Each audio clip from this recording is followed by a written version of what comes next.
係各位網友，嗱呢條片係講 Donald Trump 嗰個新團隊嚇，即係我哋係密切注視 Donald Trump 嘅新團隊，因為咧呢個影響到佢嘅地緣政治同埋經濟政策，當然影響到我哋嘅生活啦。呢個就係嚇。好啦，未講之前再提一提大家呢隻嘢嚇，非常受歡迎。我話俾大家聽，上咗網之後咧，好好賣呢隻嘢，打破紀錄咁滯。呢個首先 MNN 大家識㗎啦，呢隻韓國名牌嚇，佢就係五合一嚟嘅。除咗 NMN 有210mg 之外啦，仲有微分子啦、水解蛋白啦、苯丙胺酸啦、透明質酸，即係咧佢 NMN 修復你嘅 DNA 嘅端粒體，咁佢就係再令你皮膚好啲，於是你睇上嚟更加青春嘅。我哋呢個價錢咧就係街坊價錢最抵㗎啦，10888折870蚊，870蚊一盒啊，就送呢個俾你添，非常有效嘅雙重免疫益生菌配方啊，298蚊。佢係保證有20億呢個益生菌，有20幾種益生菌去到你嘅細腸嘅，同埋個獵戶素啦，呢個所有男人都需要食嘅，呢個係40歲以上嘅男人真係要食，就令你唔甩頭髮，證明唔甩頭髮，同埋保養你嘅前列腺。呢個係所有男人60、70歲之後啊，前列腺就會肥大，就會屙尿屙夜尿啦，頻頻屙尿啦，屙得唔好咯。就後來好多時前列腺咧都會生 cancer 嘅，呢個就保護前列腺。Donald Trump 嗱，首先要講緊呢個人先，佢嘅共同經理Juicy Willis 出任幕僚長，係歷史上第一個任女性做呢個職位，呢個好重要嘅職位。嗱，佢今年67歲嚇，呢個Donald Trump 叫佢做 Ice Woman 嘅，呢個係嚇。佢其實做過乜咧？呢個人佢爸爸咧就以前係 NFL 球員同埋體育節目嘅解說員。70年代幫阿 Kemp 喺華盛頓做嘢，然後幫個列根入白宮去到低級職員安排行程。佢最出名咧就係佢跟住做一啲私人嘅嘢啦，就喺佛羅里達州咧，佢就幫 DeSantis 選舉，就贏咗呢個州長職位。咁你知 DeSantis 咧就喺佛羅里達州大勝啦，咁結果咧兩個反咗面。DeSantis 咧就叫 Donald Trump 唔好用佢 ，Donald Trump 咧就唔理。咁結果咧就係佢幫 Donald Trump 徹底擊敗咗 DeSantis， 呢個就係佢嘅功勞，同埋呢次助選非常之得力。白宮幕僚長係好緊要嘅 agenda， 白宮嘅人事、總統嘅行程，咩人可以見到總統同埋傾乜嘢嘢？呢個係好啦。第二點，你知 Donald Trump 呢個2.0嘅最新嘅platform其中一點最重要嘅嗱，佢而家任命呢啲人咧，就係根據佢嗰個 policy 嘅 priority 啊。第一嘅政策就係趕嗰啲非法移民走，佢就用咗呢個 Homan 喺新政府嗱，呢個人咧係上一任已經係移民及海關執法局長。Donald Trump 咧形容呢個職位係邊境沙皇即係個權力咧係跨部門㗎。咁同埋佢個白宮幕僚副國家安全顧問咧就揾咗米勒，呢一個咧又係一個好強硬嘅邊境嘅人，即係贊成處理呢個邊境嘅人。佢哋咧就會組織一個團隊，就去驅逐呢啲人。嗰個最大嘅問題係點咧？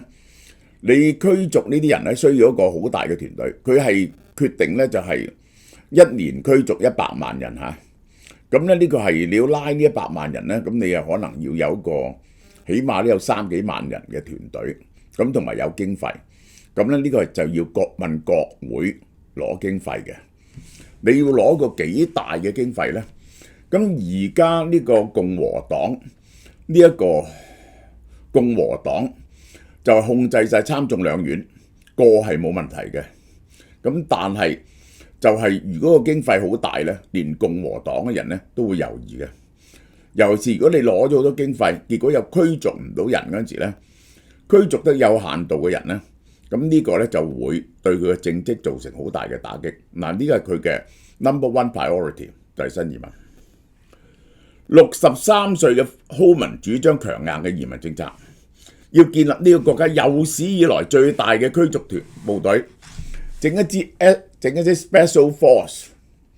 喂，你組織一支咁嘅 force 咧都要幾個月嘅喎，真係你訓練做唔切嘅喎，呢個係點樣咧？呢個係點都要有2-3萬人先至搞得掂喎，呢個其實係呢2-3萬人要設立規矩啊、訓練啊、執行任務啊，冇半年搞唔掂喎，呢個係。佢而家有驅逐人嘅隊嘅，但係好細嘅啫。而且咧就係因為點解咧？列根嗰時咧就規定咗聯邦嘅僱員嘅數目嘅同人口嘅比例嘅，所以美國政府經常都 understaff 嘅，所以永遠唔夠人手做嘅呢啲嘢。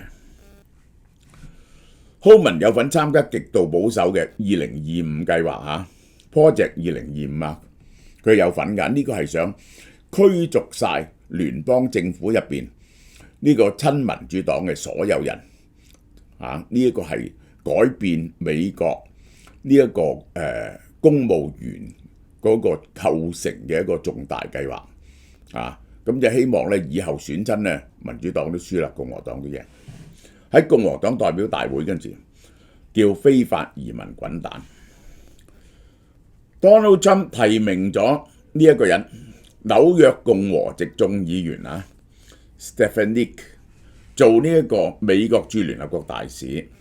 咁呢個係美國駐聯合國大使，就係美國駐外大使嘅首席，亦都係 cabinet 嘅一員嚟嘅，因為佢唔使離開呢個唔使離開美國噶嘛。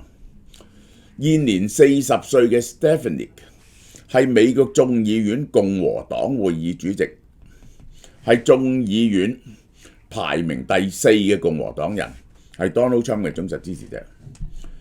佢係國會台灣連線成員喎，呢個組織致力進一步強化美國同台灣之間嘅長期夥伴同友好關係。呢個係強烈支持台灣嘅一個強烈支持台灣嘅人。我係唔猶我係舊年呢個Donald Trump 第一屆咧都冇話支持台灣，結果咧佢非常支持台灣，佢一步一步越嚟越支持台灣，佢係賣好多武器俾台灣，所以我有懷疑呢個 Donald Trump 嘅烏克蘭政策。我曾經喺佢當選前我已經講過，就話台灣係冇得選擇嘅，佢一定要 defend 嘅。呢個係前美國貿易代表萊特希澤被考慮重返政府貿易主管嘅職位，做首席貿易代表還是貿易部長呢？呢個係可能做商業部長，應該還到貿易部長呢？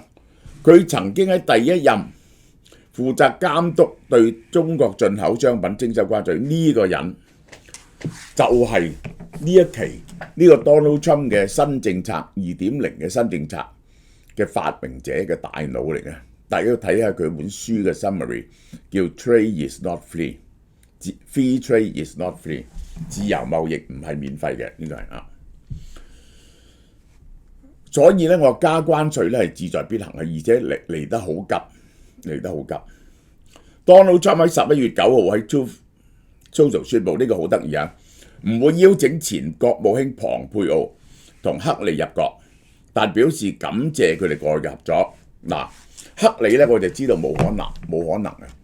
龐佩奧咧就係唯一幫 Donald Trump 走到尾嘅國員就算嗰個1月6號事件之後咧，佢繼續支持 Donald Trump 嘅，反對彈劾嘅係好頭好尾嘅，得幾個人好頭好尾。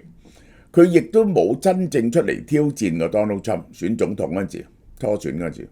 克里咧就同 Donald Trump 攣到尾㗎啦，我都知道一定冇希望入國嘅，呢個係。而 Donald Trump 出過咁嘅 announcement， 唔會請佢哋兩個去 join Trump administration 好啦，佢好 enjoy and appreciate 以前同我哋工作，多謝佢哋。呢個其實咧你咁樣講，總統請邊個入國唔請邊個入國咧，係唔會發表聲明嘅。因為咧你 confirm 咗考慮過佢而唔醒佢咧，就已經係個侮辱。何況咧我根本冇考慮你發咩聲明咧？咁呢個係個公然嘅羞辱嚟嘅，有冇咁嘅必要咧？呢個龐佩奧本來被視為國防部長嘅大熱門啊，好啦，嗱，其實咧就係點解咧？其中一點啊，佢係強烈支持軍援烏克蘭，認為要再俾多啲武器烏克蘭制服俄羅斯嘅，呢個其中一點。仲有第二點，佢係受到 Donald Trump 內部嘅派系嘅排擠嘅。龐佩奧曾經支持特別檢察官調查 Donald Trump 卸任後非法持有機密文件一事，咁呢個只係 casually 提下就呢件事唔重要，並批評 Donald Trump 嘅財政政策，呢個關於關稅嘅政策。好啦，佢話真正嘅理由點解唔能夠用龐佩奧呢？ Donald Trump 個仔 Donald Trump Jr. 係想捧范斯做未來嘅喺呢個 Donald Trump 之後接任呢個共和黨嘅總統候選人，接任總統職位。咁樣呢，佢係一個純粹嘅，佢係一個好純粹嘅 MAGA 派。佢哋係要排斥龐佩奧呢啲人。佢係唔想下一屆共和黨嘅總統候選人有競爭者，有人同副總統競爭，有身份同副總統競爭。龐佩奧當然有條件啦，以佢做過咁多官嚟講。第二，即係龐佩奧同埋呢一個彭斯呢啲人呢，被佢哋認為係新保守主義分子。咩叫新保守主義分子呢？其實係列根派，係對外咧係鷹派嚟嘅，對外係鷹派嚟嘅。其實係主張自由貿易嘅，主張減少國家嘅支出。嗱，呢個就係新保守主義者，同 MAGA 派唔同。MAGA 派咧係含有孤立主義同埋呢個保護主義嘅。龐佩奧回應翻佢，總統先生，我曾經為咗曾經同你合作感到榮幸，正如上個禮拜佢哋見過面喎，原來你同我曾經一齊制定比世界更加安全嘅計劃。嗱，呢句説話講出咧，其實咧佢係真係被考慮過，而家俾人排斥嘅。如果唔係點解上個禮拜佢會同佢見面，而係仲係講緊佢哋以前嘅外交有個幾偉大嘅成就啊？係咪啊？嗱，非常佢係暗示咗呢點出嚟，暗示咗呢點嘅龐佩奧。而喺唔得罪 Donald Trump 嘅情況之下，暗示咗呢點出嚟。克利喺共和黨初選期間被視為最有希望擊敗 Donald Trump 嘅對手，退出初選之後咧支持 Donald Trump。佢開頭話唔支持，後來支持 Donald Trump。咁呢個人咧 ，Donald Trump 就話明好憎佢噶啦。龐佩奧同克利都支持美國喺世界上嘅強大領導力，並包括對烏克蘭、北約同太平洋聯盟嘅支持。而 Donald Trump Jr. 而家呢個人係越嚟越重要啊！呢個人越嚟越重要，佢個老婆亦越嚟重要。希望減少對外承諾。據《華爾街日報》，Donald Trump 近期喺海湖俱樂部用視訊方法 interview 啲人，要求參選者咧準備 digital 嘅大頭相同電子履歷，佢一路喺度開會。金融公司 Cantor Fitzgerald 嘅執行長就負責啲人選嘅面試安排，政權移交小組咧，亦都透過人力中介推薦人選，邊啲人你都永遠呢啲咧就整個 list 出嚟，10零20個人，然後咧就篩走，然後3、4個，然後就認真去調查研究同 interview， 由總統圈定邊個 interview 過。Donald Trump 咧好重視靚唔靚仔喎，同講唔講到嘢喎。參加面試者要喺鏡頭前面清晰溝通，代表 Donald Trump 政府。嗱，出身華爾街嘅金融界嘅呢兩條友，同參議員海特格可能出任財經同國安官員人選。而家咧佢就分析候選人嘅電視採訪表現，睇下佢哋接受訪問嗰時嘅表現係點。就做咗 PowerPoint， 呢個就係佢係見咗呢一個副總統當選人范斯一齊喺拉斯維加斯捐錢俾 Donald Trump 嘅呢個 Lockbridge Network 嘅成員。而家各個人嘅利弊展開辯論，唔同嘅意識形態喺幕後爭奪影響力。我話 Donald Trump 嘅2.0，其中個特色就係佢排除咗呢個新保守主義者，即係列根派。好啦，而家佢要求啊呢個參議院多數黨領袖同意休會任命，佢係好急。我而家睇到佢一上任就想做嘢，就唔需要等內閣官員呢，唔需要參議院審議就可以上任。Donald Trump 話：如果冇休會任命呢，官員冇辦法立即就位。參議院對人事審查嘅投票可能進行2年或者更久。你知你真係要任命嗰條友嗰時呢，佢呢就係國會呢就有權進行呢個聽證會去審佢嘅。咁有時呢就係要佢答啲問題，佢答唔到又翻去再研究過咁樣，然後再答過，咁可以搞足2年。原理上啊，呢一個係佛羅里達州眾議員 Scott 響應，要求100% 同意，盡快推進提名。嗱，德州參議員都話贊成休會任命。大家要明白，美國呢啲人士呢係要經過參議院，參議院呢就有權呢就進行聽證而加以審查。但係如果參議院放假好需要任命嗰時係點呢？嗰個呢就叫休會任命啊！但係休會任命呢，就係要參議院同意俾你休會任命先得嘅啊！好啦，總統提名案可以唔經參議院審查，但參眾兩院一定要通過一個決議先可以進入休會狀態。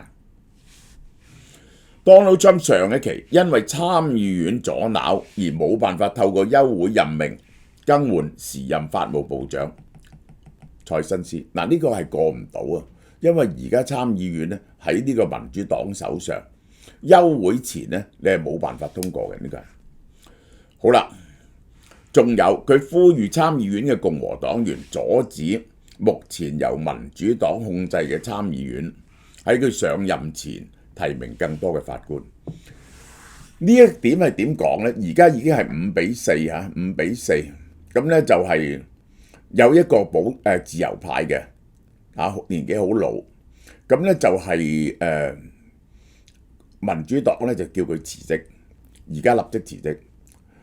如果唔係呢，佢捱唔捱得過下一屆任期呢都成問題。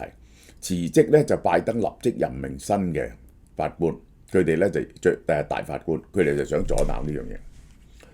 好啦，最新消息啊，路透社啊，我唔知係咪啊？呢個係，如果係咧，呢個就係當然對中共嚟講係極大嘅噩夢。任命盧比奧做國務卿啊，呢個就係路透社嘅消息。我相信都有啲理由。呢個係佢係最鷹派嘅人，多年來一路主張最強硬嘅外交政策。盧比奧尤其是所有針對中國嘅法律咧，多數佢都係聯署嘅。針對中國幫台灣啊、新疆人權啊，盧比奧係最鷹嗰個嚟嘅。呢個係嚇。好啦，《華爾街日報》Watch 做國家安全顧問。嗱，呢兩個就係外交政策最重要嘅人啊。Watch 咧係對中國立場最強硬嘅議員之一。我都話，而家佢任命咧，你睇佢任命呢啲人咧，係叫屠龍派啊，係主張殺死中國嘅。呢個係眾議院中國工作小組嘅成員，負責點樣同中國競爭啊？呢個好啦，咁呢個咧就係而家估計嘅關底，即係我相信咧係冇乜錯，就係咧佢嘅顯示出嚟嘅政策係3樣嘢，佢優先處理。對中國嘅強硬措施，呢個就係呢個就係包括咗盧比奧同呢個華爾茲驅逐，整一個大嘅團隊去驅逐呢啲非法移民。佢話有2000萬啦，咁你有排驅逐，呢個係一年驅逐就算你 close 晒個邊境咧，一年驅逐100萬都要搞20年。驅逐100萬人咧，已經係天下大亂嘅事嚟。呢個就係個社會會即係嗰啲人喺度，你知啦。有啲工作咧就淨係墨西哥人做嘅，全部都係非法移民。點樣捉到最多嘅非法移民咧？佢話嗰啲湯雞工場啊，係好多非法移民，有幾千個非法移民喺度，有過千個。你一去嗰度咧就捉咗一個，捉晒1000個。咁你扣留幾日，問清楚佢係邊度人，因為你都要問清楚佢邊度人先可以趕佢走嘅，係咪？又要佢冇申請 political asylum 喎，咁你趕佢走啦。咁但係咧個後果係點咧？就係過2日就開始冇雞食喎，呢個係因為冇人劏雞，摘生果啲也係咁。我識得啲網友喺德州，佢話佢個花園咧係完全靠麥仔整嘅啫喎，呢個就係有啲係非法移民喎，執屋咧又有啲內容咧係呢啲拉丁裔嘅非法移民。如果你捉咗呢啲人走咧，就有啲等於呢一個英國嘅脫歐啊，係搞到非常之大鑊。呢個係第二個政策係乜嘢咧？第二個重大嘅政策咧就係加關稅。呢個咧就睇佢任唔任命萊特希澤。我覺得任唔任命都好，萊特希澤嘅哲學就係 Donald Trump 嘅哲學，加全世界關稅，加中國60至100%懲罰中國。上次中美貿易協議你都冇遵守，萊特希澤咧就好嬲嚇。咁咧就係，然後咧就用呢啲關稅嘅錢嚟到補貼呢一個減稅，呢個係就會減 corporate tax 由20% 減到21% 減落去呢一個15%嚇。咁個 corporate tax 咧就係平過香港喎，香港16.5喎。咁等嗰啲公司咧就多啲翻去請多啲人，亦都希望多一啲部分 manufacturing 咧搬翻去。呢個係佢第二個 pillar 嚇。總結嚟講 ，Donald Trump 嘅三支箭啊，呢個就係 Donald Trump 政策今2.0嘅3支箭。以前喺佢2020年想連任嗰時咧就冇嘅。一個你睇見萊特希澤嗰個就係用保護主義，抽關稅，然後就係將呢啲關稅補貼喺呢個減稅上面。呢個係嚇。第二就係驅逐新移民啊。第三就係大致上係要同俄羅斯和解嘅，呢個係嚇。然後係集中對付中國。佢睇中國同拜登唔同，拜登就覺得中國係個意識形態嘅衝突，佢覺得中國係想偷美國嘅經濟，奪取美國嘅霸權。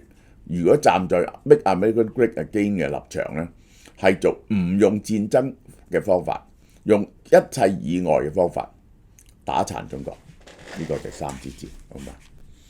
今年18歲個仔啊，我講啦 ，Barron Trump 呢個人咧，原來啊佢個老婆咧就同阿 Donald Trump 結婚，呢任老婆咧就簽咗張約唔生仔嘅，後來咧就偷生咗呢個仔，搞到呢個仔咧，結果咧佢好錫呢個仔，去邊度都帶住佢啊，2米高，呢個係2米高啊！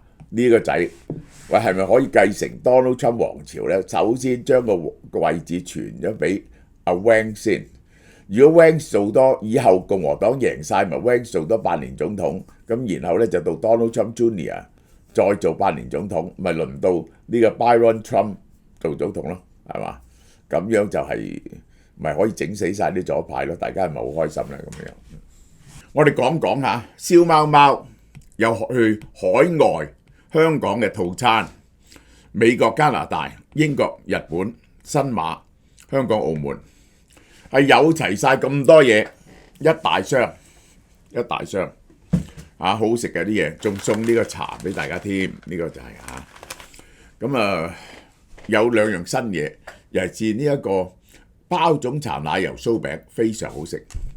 咁去美加就係大約1500蚊，香港係1100蚊到啦。